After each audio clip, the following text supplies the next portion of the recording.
tal, amigos de Arte 9? Me da mucho gusto estar con ustedes y más gusto estar hoy en la víspera, en el marco del cumpleaños del onomástico de Alberto Ángel el Cuervo. Maestro, muy buenas tardes, ¿cómo está? Buenas tardes, me da mucho gusto poder platicar con usted y más con su auditorio. Encantado de la vida de esta entrevista. Efectivamente, el día de ayer, 1 de septiembre, es el 1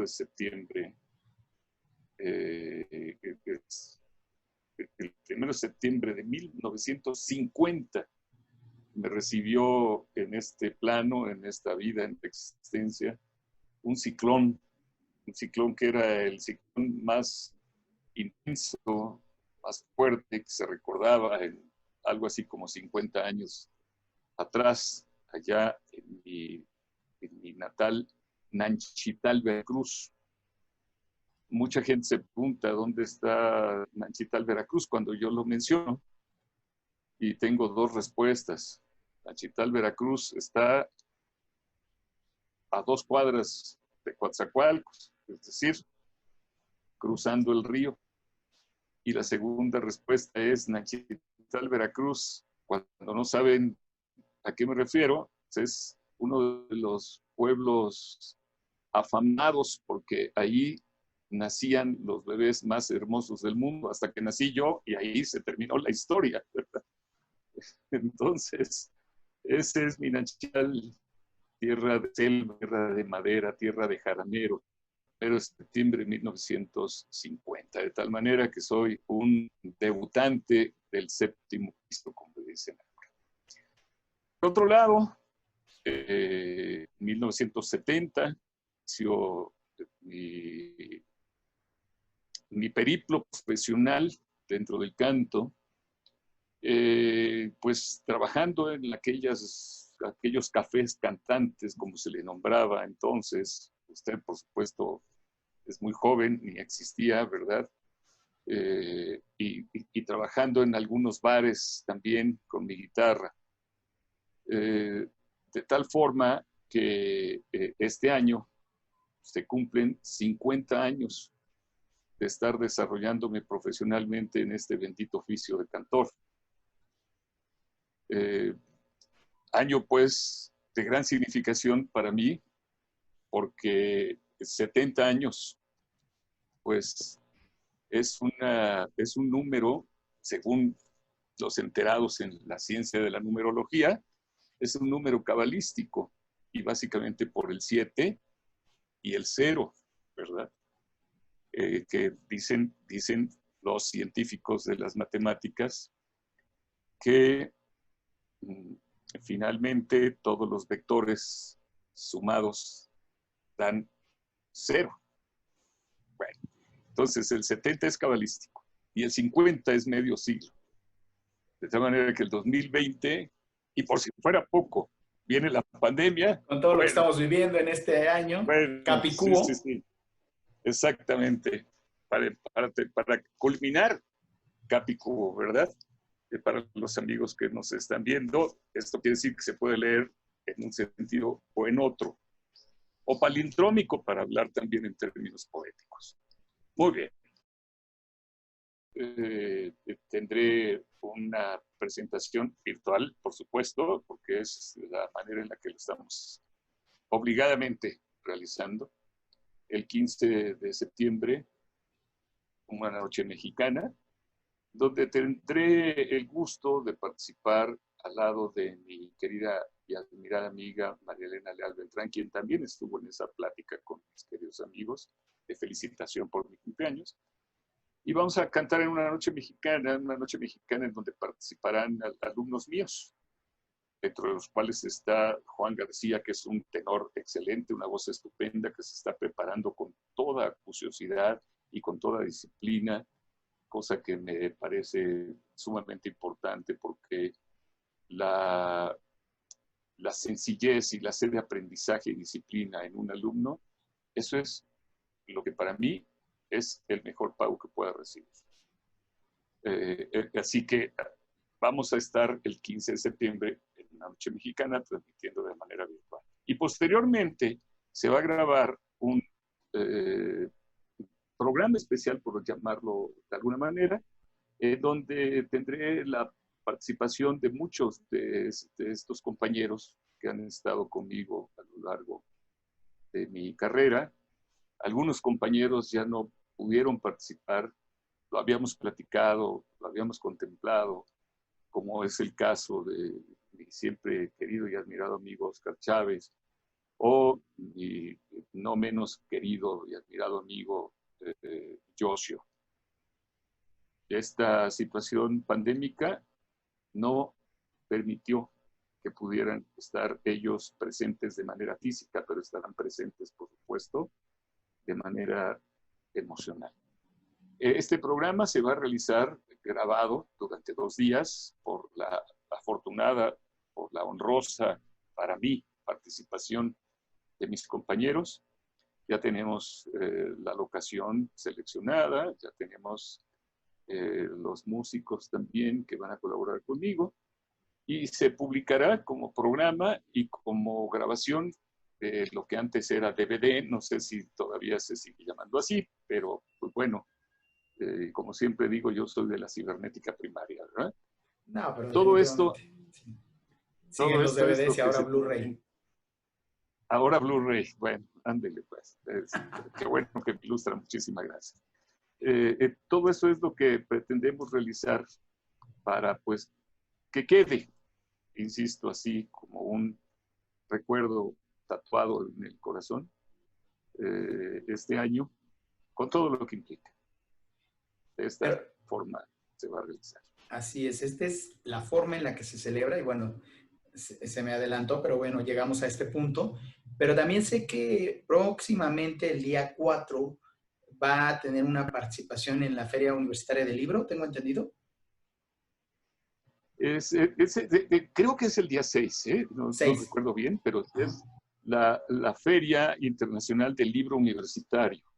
Esto es organizado por la Universidad Autónoma del Estado de Hidalgo. Uh-huh. Una universidad que a mí me consta porque he podido participar en ellos, he tenido el honor de participar con ellos en sus eventos distintos. Me ha tocado exponer allí en la galería de la Universidad del Estado de Hidalgo, que es una galería bellísima, bellísima, en el edificio central, en el centro histórico de Pachuca. Allí realicé una exposición con cerca de 60 obras, porque es una galería inmensa. He tenido la oportunidad de dar también conciertos con la Orquesta Sinfónica de la Universidad del Estado de Hidalgo, una orquesta sinfónica maravillosa, aunándose el mariachi de la Universidad del Estado de Hidalgo. Esto es muy importante señalarlo, porque es una institución universitaria la que está directamente contribuyendo a la difusión, a la conservación auténtica de nuestra cultura, de nuestra música, de nuestra tradición. Y estos conciertos se han llevado a cabo dentro de la universidad, en el auditorio, un auditorio de carácter isabelino, y el llamado Auditorio Gota de Plata, se llama un auditorio. Mi participación ahora en la Feria Internacional del Libro Universitario me entusiasmó mucho porque tengo la oportunidad de hablar acerca de la importancia desde varios aspectos de nuestra música tradicional mexicana, de nuestras raíces, de nuestra cultura.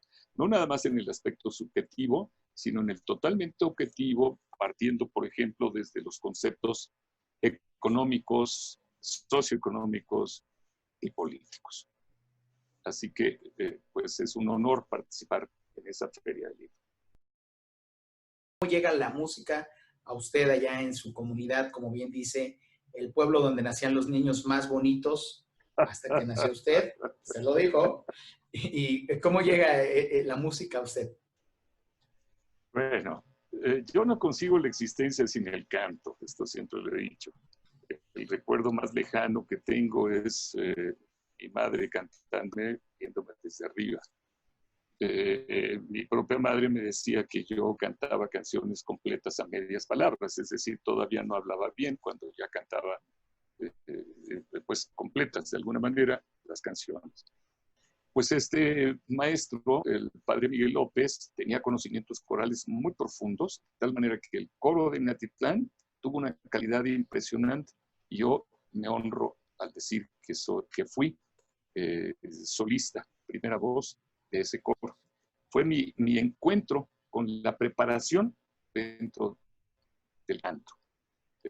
Posteriormente vendría ya mi viaje a la Ciudad de México porque mi padre, que era médico, tuvo que realizar unos cursos de administración de hospitales y tuvimos que venir a estudiar. Yo estudié en la escuela primaria de Santa María la Ribera, en la calle Naranjo, y allí era la sede del Coro de Niños Cantores de México, que dirigía otro sacerdote, también músico, pianista, director y, por supuesto, con una preparación coral igual o mayor a la del maestro anterior.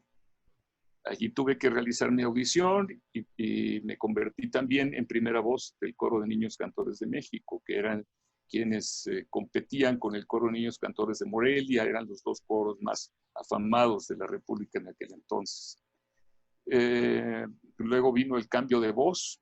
Comencé a estudiar en el conservatorio la carrera de cantante sin que la voz hubiera cambiado, de tal manera que yo durante el primer año no llevé clase de canto, fue hasta el siguiente, porque mi voz no había cambiado. Ese es más o menos el acercamiento que seguí en torno a la búsqueda de la preparación mi voz para este bendito oficio de cantor. Llega el Festival Popular de la Canción y posteriormente al año siguiente, de la mano de Roberto Cantoral, gana usted el Festival de la OTI con Yo no voy a la guerra, que es una canción que ya casi no canta, o bueno, esa es mi percepción. Platíquenos un poco de esta etapa. Sí, cómo no. Bueno, primero viene el Festival de la Canción Popular, donde participo con una canción de Roberto Cantoral que se llama Aeropuerto. Allí gano el festival y casi como un premio se me inscribe en lo que sería el primer festival de la OTI, Organización de Televisoras Iberoamericanas. Esto es en el año de 1972. El Festival de la Canción Popular fue en el 71. Y en 1972 me inscriben ya formando parte de Discos Orfeón, que fue mi segunda casa disquera. La primera había sido Discos Capitol, donde grabé un disco bajo la dirección de Alfredo Marcelo Gil, hijo de Alfredo Gil, el de Los Panchos, que Alfredo era un director artístico muy renombrado en la industria discográfica. No pasó nada con ese disco, se grabó y ahí quedó. Y me fui a Orfeón por intercesión y por apoyo de Roberto Cantoral, el autor de la canción con la que yo había ganado el festival. Y al inscribirme en el Festival de la OTI, pues vienen muchas cosas muy impactantes emocionalmente. El arreglista de la canción Aeropuerto, con la que había yo ganado, y de la canción Yo no voy a la guerra, fue Beu Silvetti, que después se convertiría en una celebridad de la música, ¿verdad? Pero acababa en ese entonces de llegar de Argentina. Bueno, de Argentina se fue a España, de España regresa a México, y en México es donde comienza él a buscar, y ahí nos conocimos y nos hicimos grandes amigos. Juan Fernando Silvetti, Bebu Silvetti, era su nombre. El Bebu era de cariño. Y después se va él a Estados Unidos y hace carrera, pero antes de eso forma aquí toda una compañía disquera que se llamaba NGS, donde curiosamente grabó la canción esta de Pablo Milanés.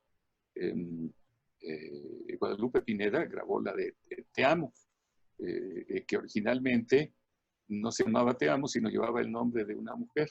Yolanda. Yolanda, exactamente. y pues para poderla hacer con un sentido mayormente comercial, le cambian el nombre a Te Amo, ¿verdad? Todo eso se lo platico para que vea toda la magia que había generada alrededor de lo que yo estaba viviendo en ese momento, con Bebu Silvetti como arreglista. Y justo en esa época, él me platicó de su intención de formar esa disquera, que originalmente era MGS, porque Bebu decía que era mi gran sueño. Después se asocia con Alasraqui, creo que fue, y entonces te dice, está muy bien, nada más que el nombre ya no es MGS, sino NGS, porque es nuestro gran sueño. Todo eso lo supe yo cuando estaba preparándome para la participación en el Festival de la OTI. Vienen pues entrevistas, ensayos, la participación en las preliminares, en donde se convierte todo en una gran polémica, y ya llegando a la final, bueno, la polémica hizo explosión ahí en aquel Estudio A, de lo que entonces era Televicentro, y que al igual que Estudio A era conocido como Estudio María Grieber, porque había una placa con el altorrelieve de María Grieber, placa que se perdió por infortunio en el terremoto. Y en este estudio fue el escenario para toda esa polémica, donde hasta golpes hubo, y bueno, había un club de admiradoras que era conformado por mi novia, ¿verdad? Que llevaban preparadas palomas, imagínense, metieron palomas al estudio de televisión para ser soltadas en el momento en el que yo empezara a cantar Yo no voy a la guerra.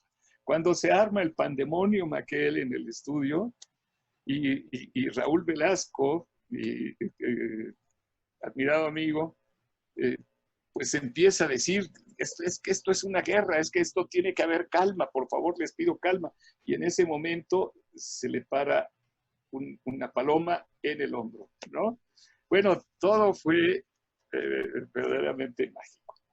Pues gano ese festival, y entonces pues ya vino todo lo subsecuente, que son pues, los programas de radio, los programas de televisión, las entrevistas y todo lo que este tipo de avatares conlleva.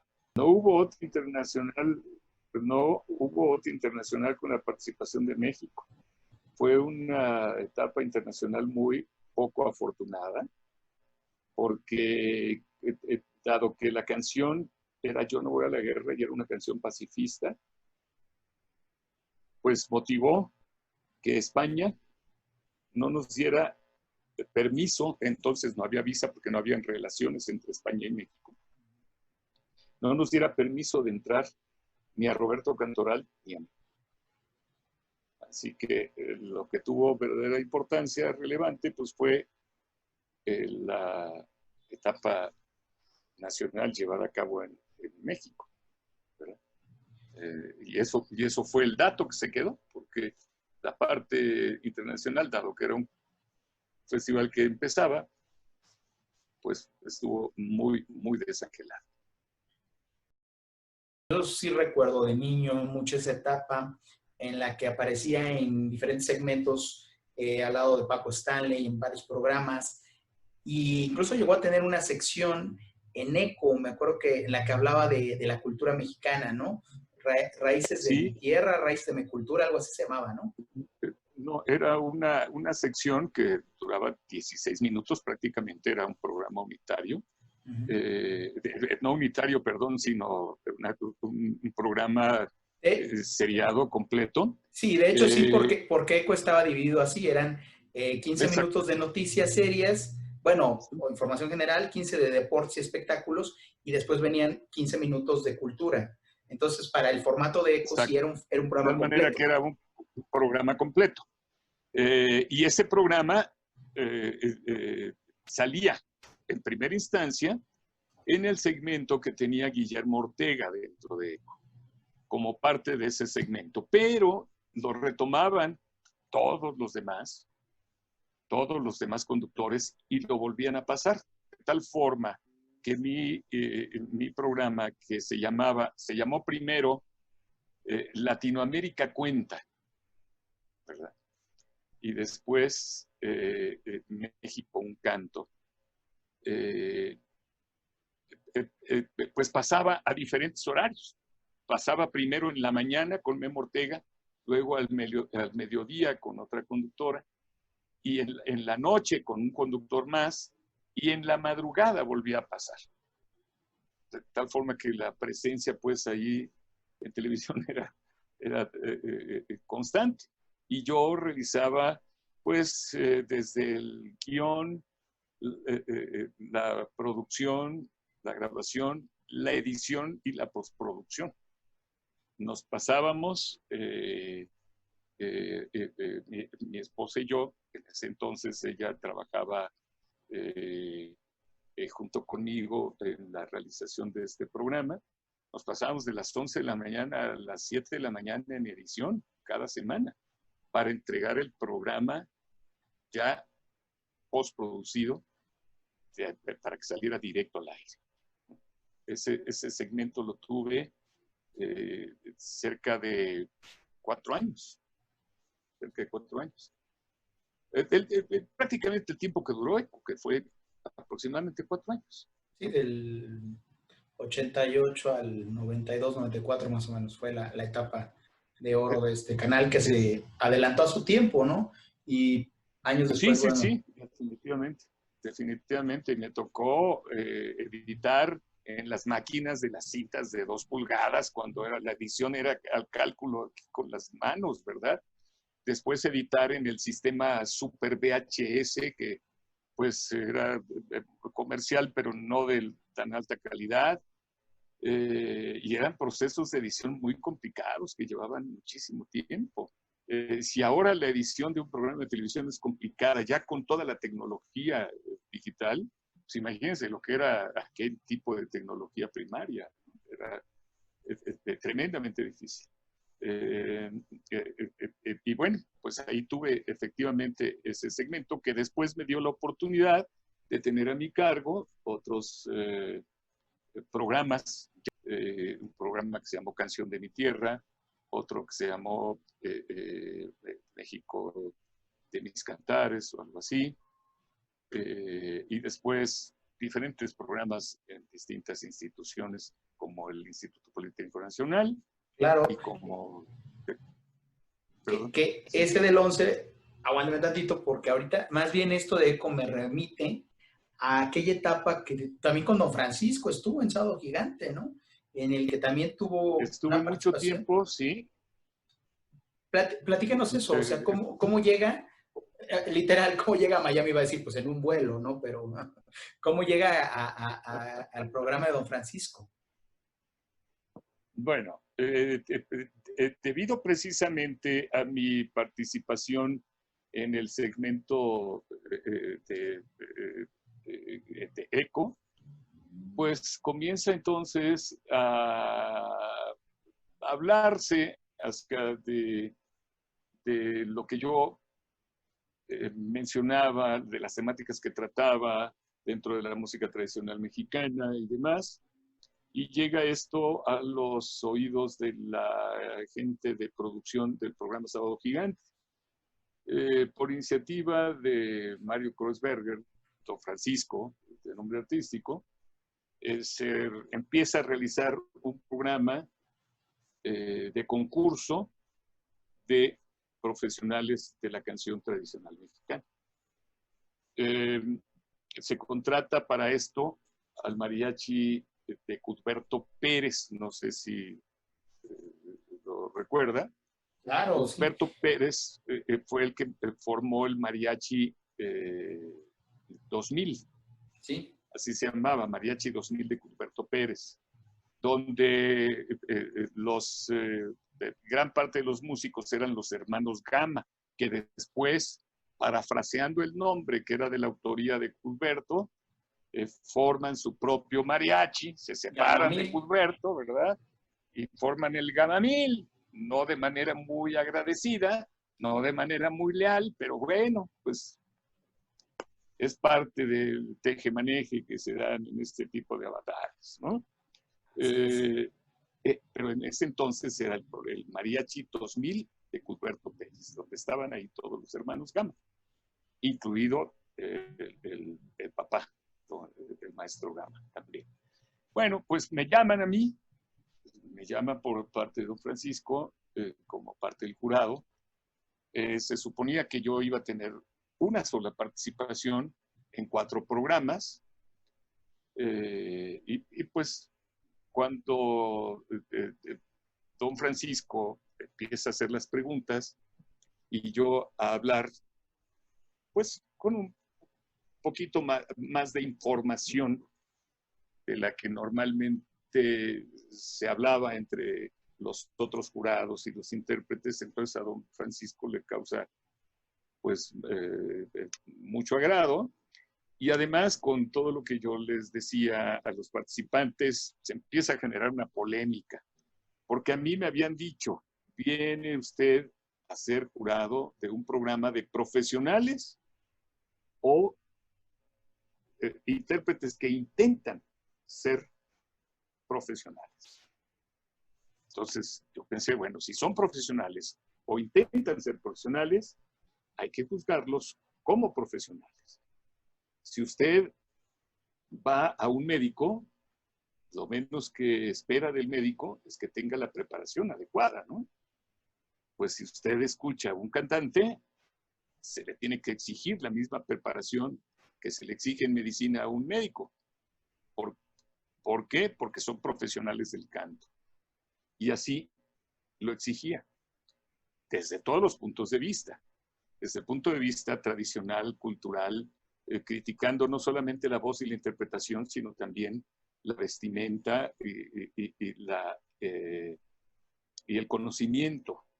Porque muchas veces un intérprete de esta música tradicional mexicana ni siquiera sabe lo que está cantando y le cambian la letra de la canción. Por ejemplo, la canción afamadísima esta, Ay desde el Mayab, equívocamente, hubo un tiempo en el que solamente la interpretaban las damitas, solo las mujeres. Y yo pregunté, ¿por qué solo la interpretan las mujeres? Y alguien por ahí me respondió, porque es una canción que está hecha para que la cante una mujer. Vamos a ver la letra. Y resulta que no, resulta que es al contrario, resulta que es un cortejo del varón a la damita.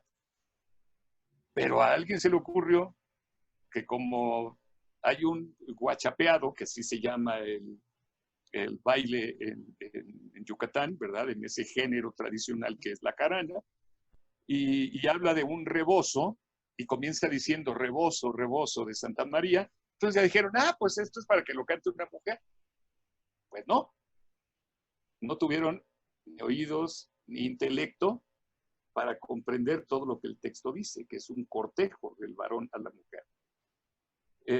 Y por otro lado, se utilizan palabras costumbristas en esta canción, como son las albarradas blancas de los pozos, o las casitas de paja, o guachapear. Y le cambian entonces a guachapear por zapatear, y le cambian a las albarradas por alboradas, y destruyen la canción, ¿verdad? Sí, nada que Entonces ver. todo eso lo criticaba, el desconocimiento, la falta de profesionalismo, y era yo muy duro. Entonces la gente comenzó a meterse conmigo, a abuchearme y demás, y a don Francisco le vino pero de maravilla, ¿verdad? Porque lo que buscaba era polémica. Claro. Y lo que originalmente era una sola participación durante 4 programas, pues se convirtió en una temporada como de 3 años. Así es. ¿Y grababan Donde en estaba Miami o en yo Chile? en Miami. Posteriormente tenía la idea él de hacer un concurso en Chile, pero allí nada más fui invitado a participar en 4 programas, en su programa Sábado Gigante de Santiago de Chile, donde tuve oportunidad de vivir muchas cosas bellísimas de aquel país hermano latinoamericano.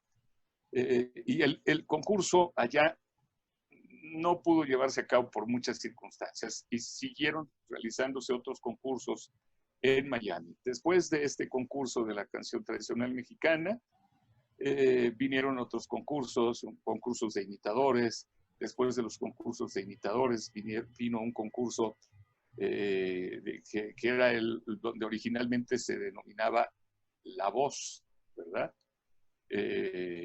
Después ya Sí, claro. degeneró en miles de La Voz de no sé qué, etcétera, etcétera. Pero este concurso se trataba verdaderamente de la voz profesional. Eran cantantes preparados en conservatorios, eran cantantes de lo que es considerado el canto lírico, el canto académico, la ópera. Grandes voces me tocó escuchar ahí. Y fui jurado junto con dos compañeros extraordinarios cantantes cubanos. Ella, tal vez la mejor voz de soprano que yo he escuchado en mi vida, y su equivalente en voz de barítono. Este programa duró otros 2 años, de tal forma que con don Francisco tenía yo ahí una participación constante, donde aprendí muchísimo, por supuesto, muchísimo acerca de la realización televisiva, de las tradiciones cubanas, de los intérpretes, de las canciones que llevaban, del canto clásico, muchas cosas. Tuve la fortuna de participar ahí y poder aprender muchísimo en esa participación. Estos programas del Canal 11, por ejemplo, hace poco estuvo con Rodrigo de la Cadena en su programa, y el Instituto Politécnico Nacional, Perdón. ¿no? Cuando yo tuve a mi cargo el programa de Canal 11, Rodrigo de la Cadena era un pequeñito que siquiera comenzaba a tocar. El programa se llamaba Boleros y Algo Más, y yo lo conducía junto con Doris. Este programa lo tuvimos a nuestro cargo durante 2 años. Y fue un programa que tuvo tantos logros, que el auditorio, o el rating, como se le llama en el argot publicitario, estaba por encima de las telenovelas de Televisa, que en ese entonces era el rating más elevado de todos. Claro. Pues nosotros estábamos por encima. 2 años y medio tuvimos a nuestro cargo este programa. Cambia la administración y pues inexplicablemente el programa que era el más exitoso de Canal 11 lo dejan de producir porque los intereses del nuevo director eran otros, quién sabe cuáles. Pero la gente estaba tan acostumbrada a este programa y lo solicitaba tanto que malamente, en lugar de seguirlo produciendo, lo repitieron desde el principio. De tal programa que de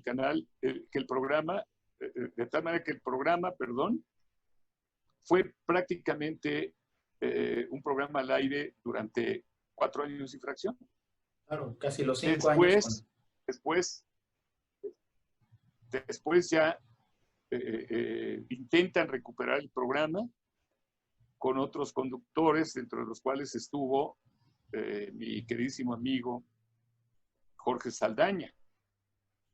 Se lo dan a Jorge Saldaña y viene su fallecimiento muy lamentable. Después del fallecimiento de Jorge, entonces empiezan a buscar otros conductores. Entra un conductor cubano que actualmente tiene un programa en Telefórmula, y este conductor cubano entra y pues le dieron las gracias porque ellos buscaban que el programa pudiera ser autosustentable, como fue en la época en la que tuvimos la conducción a nuestro cargo, Doris y yo. Y ya después empieza entonces a participar Rodrigo. Parte de este programa de Boleros y Algo Más que tuvo en el Canal 11, esta relación con el Politécnico me recuerda otra etapa que quisiera yo hablar de la carrera del Cuervo en la parte artística, la parte de las artes plásticas. Usted ha pintado un mural para el Politécnico, entre otras obras. Me gustaría que habláramos ahora de esto, cómo llegan las artes plásticas a la vida de Alberto Ángel el Cuervo. Bien, he tenido la fortuna de crear conciencia para poder ser un eterno aprendiz, siempre lo digo, siempre lo diré.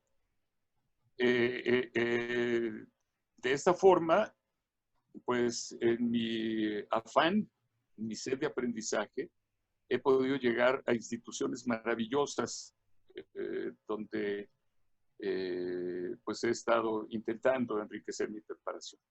En la música, en el Conservatorio Nacional de Música, en la Escuela Superior de Música, en el Taller de Ópera de Bellas Artes, en la Escuela de Música del Sindicato de Trabajadores de la Música, y con maestros particulares, por supuesto. En la literatura, en el Centro Mexicano de Escritores, con el gigante de la literatura, Juan Rulfo, que fue mi maestro. Para mí eso es un honor que me llevo tatuado en el alma hasta el último suspiro. Con maestros como José, estudiando diplomados de creatividad literaria en la escuela del maestro Sando Cohen, un lingüista extraordinario. Y con diferentes talleres de poesía, talleres de narrativa, talleres de ensayo, etcétera, etcétera. Y en la parte de la pintura, también tuve la oportunidad de estudiar en distintas y sensacionales instituciones educativas, dentro de las cuales están la Escuela de Artes Plásticas de la Universidad de Guadalajara y la Universidad Iberoamericana, donde tuve la oportunidad de hacer un diplomado en figura humana, con maestros extraordinarios como el maestro Raúl Anguía, que es el último de los grandes muralistas, con el maestro José Chávez Morado en algunos talleres, y con el maestro Alfredo Meneses, con quien prácticamente, siempre lo digo, yo me formé en el manejo de la pintura de la figura humana. Y las artes gráficas, tuve la oportunidad de estudiarlas con uno de los más grandes de las artes gráficas de Cuba, que es el maestro Luis Miguel Valdés. Allí llegué a clase con él, allí desarrollé gran parte de mi obra gráfica, y pues gente muy importante estuvo con él, el maestro José Luis Cuevas, el maestro Felgueres, grandes, el maestro Anguiano también hacía ahí su obra gráfica, o el maestro Víctor Guadalajara, que es compañero mío queridísimo, pintor extraordinario. De tal forma que en el canto estoy cumpliendo 50 años de profesional, en la pintura 49 años de profesional y en la literatura 48 años de profesional. Dentro de mis actividades en el trabajo de las artes plásticas, he tenido el honor de pintar 2 murales en el Politécnico. El primero, que se llama El arte y la cibernética, en la Escuela Superior de Cómputo. Mural que me ha dejado muchísimas satisfacciones. En primer lugar, el que haya sido mi primer trabajo mural. En segundo lugar, y cuestión muy importante, que la develación de este mural la hizo precisamente el maestro Raúl Anguiano, en donde en su discurso pues tuvo a bien emitir palabras tremendamente elogiosas para un servidor. No sé si merecidas o no, pero obviamente que me llenaron de gozo. Otra de las satisfacciones muy grandes que me dejó este mural fue que fue un mural realizado con el apoyo de los padres de familia de los estudiantes y con apoyo de los estudiantes mismos, con apoyo de los trabajadores administrativos, de los maestros. Fue una verdadera cooperación desde todos los puntos de vista entre todos ellos para la realización del mural. Así, los estudiantes hicieron ese mural propio. Muchos estudiantes me sirvieron de modelo, incluso, posaron para mí. Pues a lo largo del tiempo, el mural se ha convertido en una de las etapas imprescindibles en la graduación de los estudiantes de la Escuela Superior de Cómputo.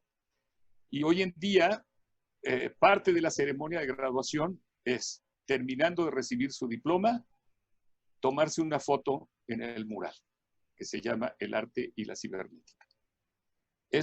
Para mí, es un reconocimiento maravilloso.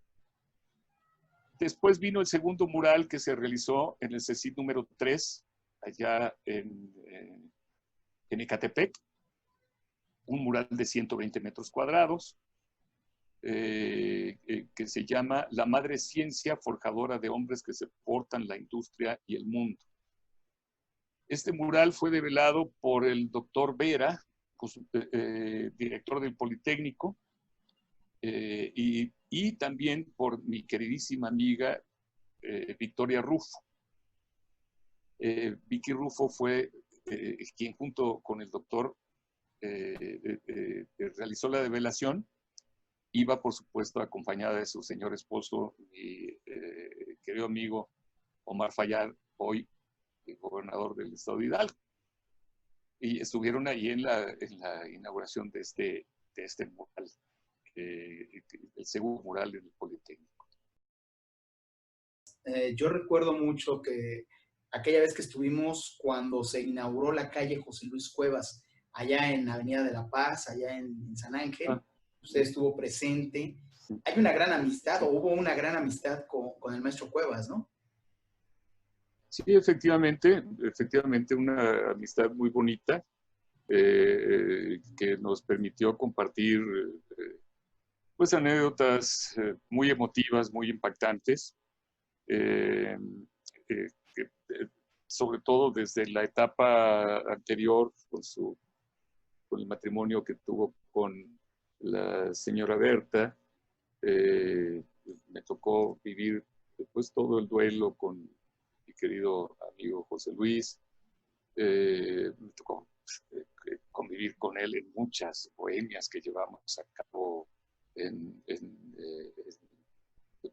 una cantina a la que nos gustaba muchísimo asistir, porque era una cantina que decía el maestro Carlos Bracho, que también era muy amigo de José Luis y amigo muy querido y muy respetado.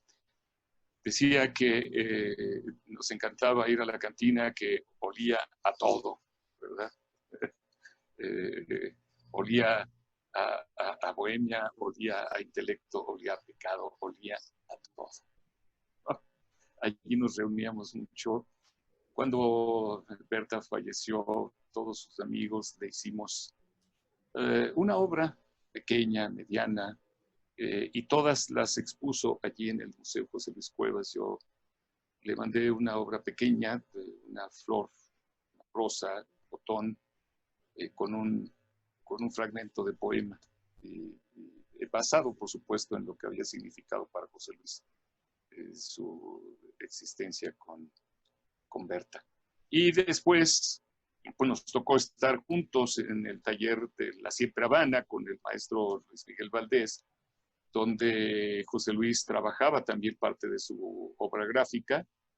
Allí nos vimos en muchas ocasiones, convivimos también con Víctor Guadalajara, otro amigo muy querido, convivimos con Antonio Hernández Estrella, un editor literario que fue también muy amigo de él.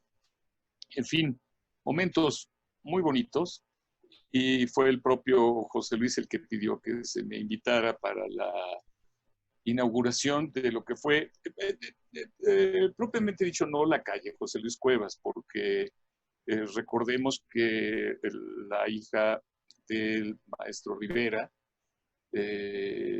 pues levantó una protesta en la delegación con sus razonamientos y con sus justificaciones, diciendo que allí en la calle que hasta la fecha es Altavista, estaba y está, ¿verdad?, la famosa tallera de Diego Rivera, y que durante mucho tiempo fue referente para ubicación de esa zona la tallera de Diego Rivera, que hoy es uno de los museos de Diego Rivera, y que lo justo era o que se le pusiera el nombre de Diego Rivera a la calle de Altavista, o que no llevara el nombre de la calle de Vista de ningún otro pintor. Por esta razón, el delegado entonces optó por llamarle Paseo José Luis Cuevas, no a toda la calle, sino a 2 o 3 cuadras donde están las obras que el propio José Luis donó a la delegación, Álvaro Obregón. Entonces, para referirnos con la propiedad, pues habría que decir el Paseo José Luis Cuevas, ¿no? Ahí estuvimos efectivamente, yo incluso, si mal no recuerdo, creo que aventé un palomazo, como se dice Sí, en claro, México, sí, sí recuerdo. canté, Y más, canté algo allí. más tarde, me acuerdo que en esa reunión estuvimos. Ah, bueno, nada más comentario al margen. La famosa tallera que usted menciona es la que la mayoría de la gente ubicamos como la Casa Azul y la Casa Rosa de Diego Rivera, precisamente, ¿no? Junto al restaurante San Angelín, Así es. sí. Y en esa tertulia que usted comenta que se echó el palomazo, ahí el que llevó la parte principal fue uno de los hijos de uno de sus grandes compañeros de tertulias, más bien de tertulias ya de la parte profesional de Cravioto. Me acuerdo que uno de los hijos de Cravioto cantó en el evento, ya en Ah, el sí, sí, cóctel como tal. sí, cómo no. Y ahí Mi me, tocayo, precisamente, Alberto Cravioto, que lleva como nombre artístico, se lo cambió porque Alberto y Humberto pues iba a dar lugar a confusiones, y en lugar de ponerse Alberto Cravioto lleva otro nombre. Eh, Se me fue ahorita el nombre artístico, pero él se llama Alberto Cravioto y pues lo conozco desde pequeñito. Una gran voz también, por cierto, una gran voz. Y ahora sí, como dicen, esto me lleva al siguiente tópico que quiero hablar, que es esta unión que se da entre Humberto Cravioto, Alberto Ángel el Cuervo y Valente Pastor, los tres tenores mexicanos.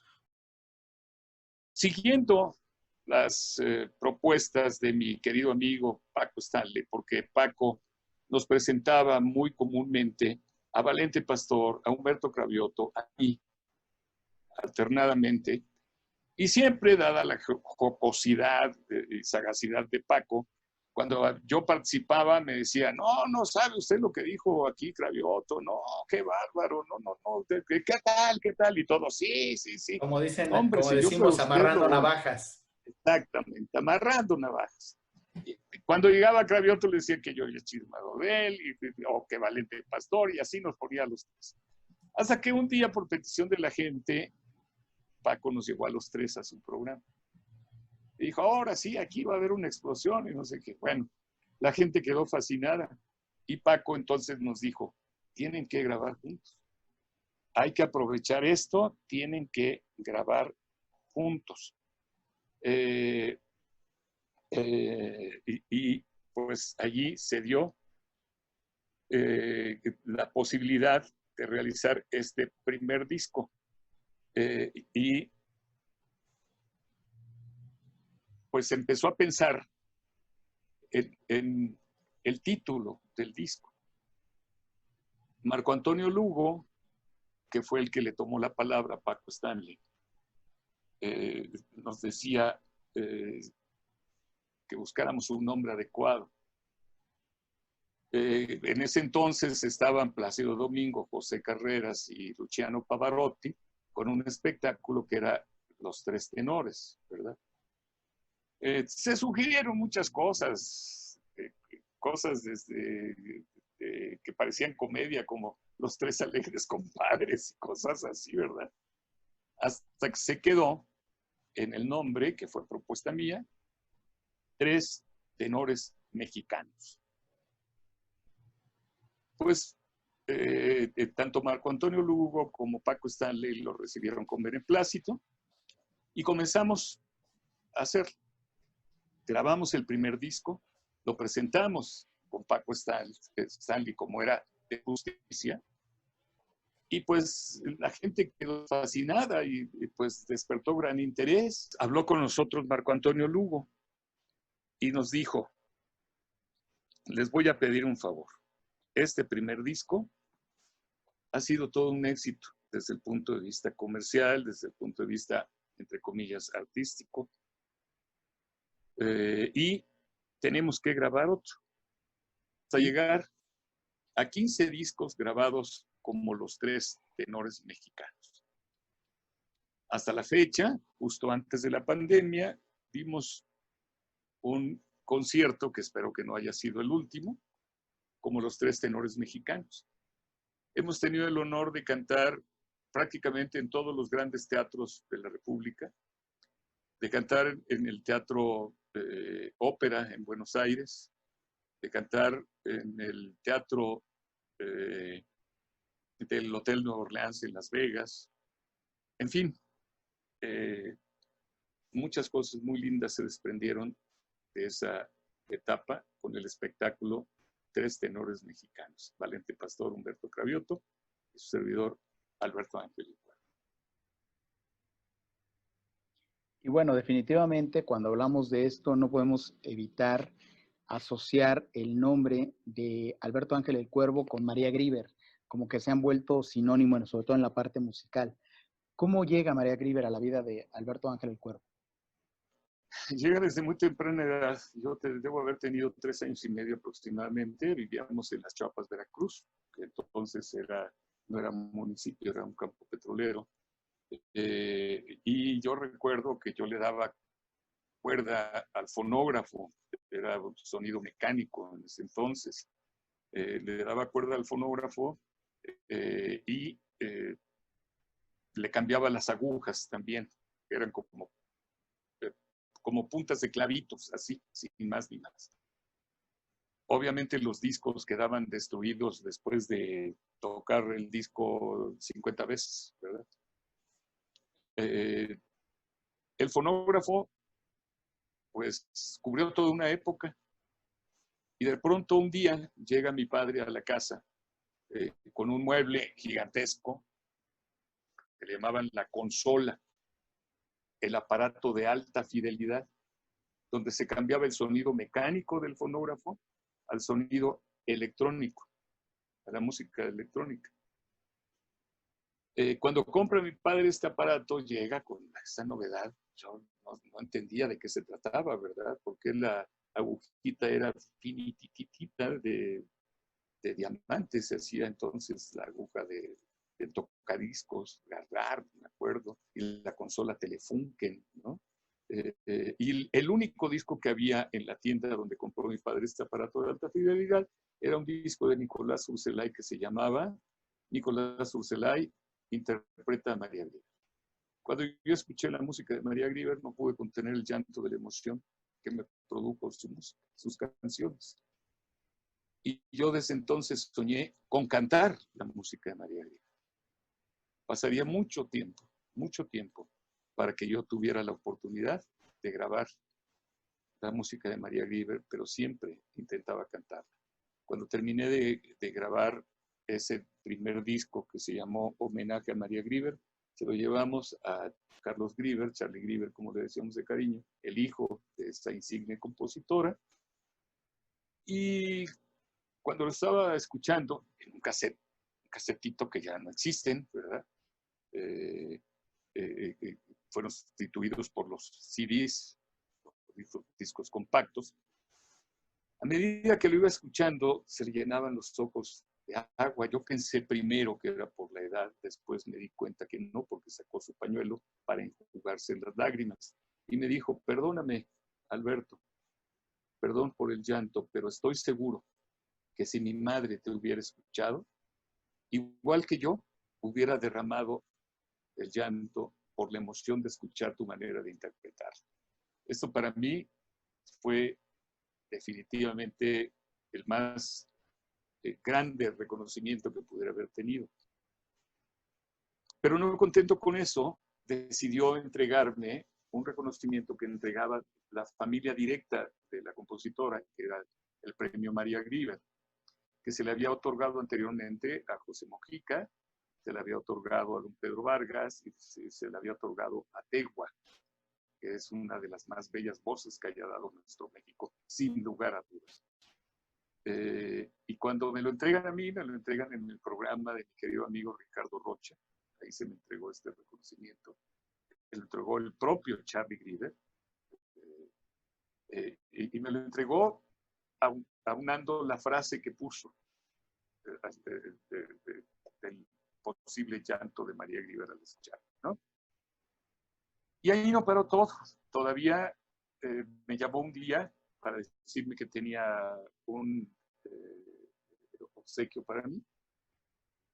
Llegué a su oficina y me entregó como obsequio el acta, la copia fotostática pues del acta de nacimiento de María Grieber, la copia fotostática de La Fe de Bautizo de María Grieber y me entregó una partitura, solamente la música.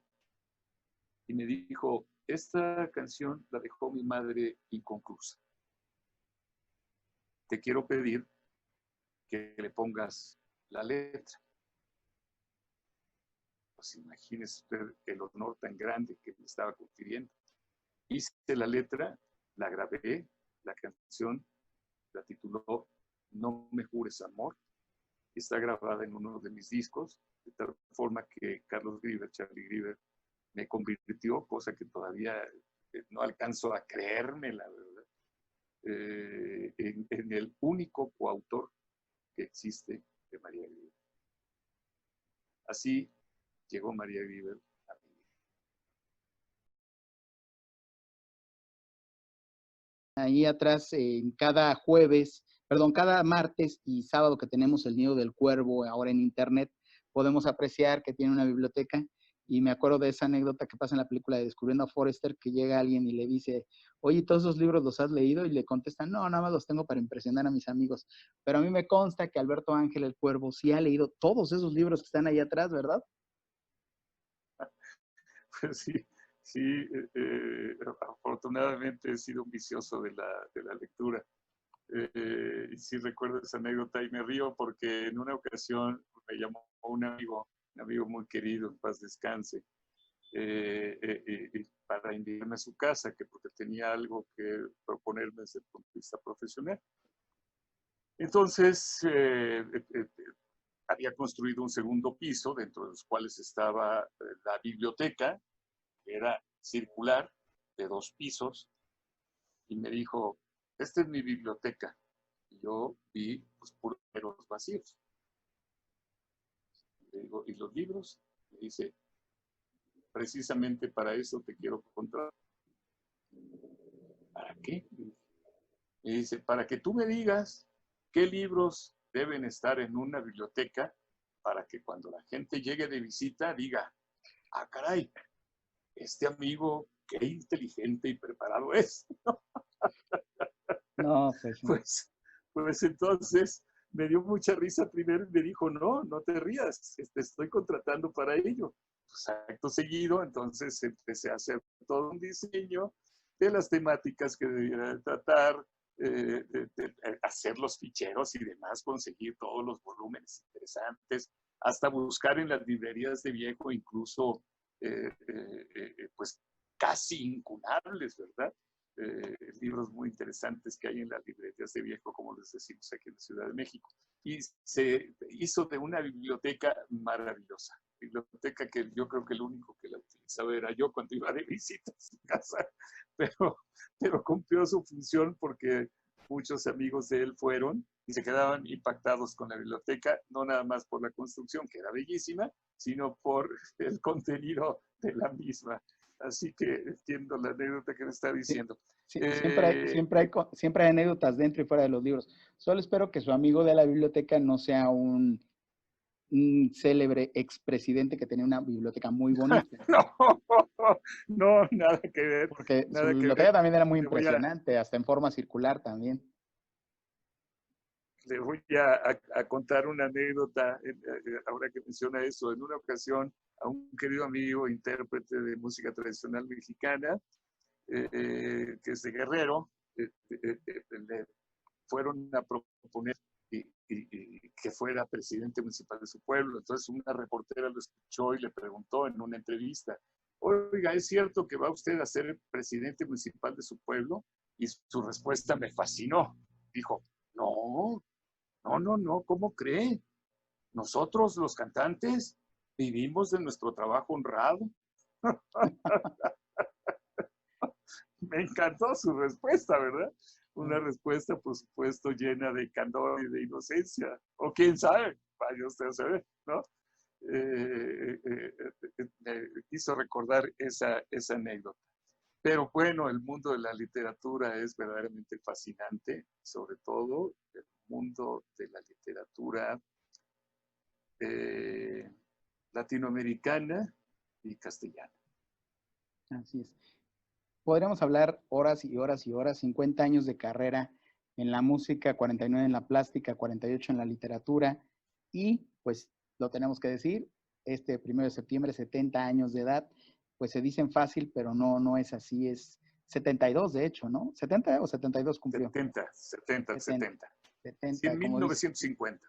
se van 1 de septiembre de 1950. se van juntando todas las etapas. Alberto Ángel el Cuervo, vamos a estar pendientes de estos conciertos virtuales, de esta presentación en la Feria Universitaria del Libro, de los conciertos virtuales el día 15 de septiembre, celebrando sus 50 años, pero también pues conmemorando nuestras fiestas patrias. Y pues sin más que agregar, no sé, si le digo que algo más que agregar, ahorita me va a terminar recitando un poema de López Velarde o algo por el estilo, entonces mejor no lo dejo hablar. No, no es cierto. Algo más que desea agregar, este es su casa y también amigos de Artes 9, continúen con más contenidos. Adelante, maestro. Solamente agradecer la oportunidad para dirigirme a su auditorio y, y pues recordar que son momentos que podemos aprovechar mucho para el aprendizaje y para la reflexión. Eh, finalmente, cualquier circunstancia que nos plantee la existencia es una oportunidad para aprender. Sé que ha habido sensaciones apocalípticas, lo sé, es cierto, porque incluso, dada mi condición de haber estudiado la carrera de psicología y haber sido psicoterapeuta, psicoanalítico, activo en algún tiempo, ¿verdad? Pues mucha gente me ha buscado solicitando de alguna manera un apoyo terapéutico. Por eso sé de cierto que ha habido esas sensaciones depresivas, apocalípticas, difíciles, complicadas. Pero podemos cambiar el sentido de estas sensaciones y darnos cuenta de la oportunidad que tenemos para aprender, para profundizar en nuestro interior, para reflexionar y convertirnos así en mejores personas, porque la vida misma se ha encargado de mostrarnos que lo que considerábamos que tenía un valor, ya nos dimos cuenta que no lo tiene. Y al encontrar la dimensión de la valía de las cosas, ya es un privilegio el que tenemos, además del sufrimiento que pueda producirnos esta terrible pandemia. Muchísimas gracias, maestro Alberto Ángel el Cuervo. Amigos de Artes 9, continúen con más contenidos y continúen en las redes sociales también. Gracias.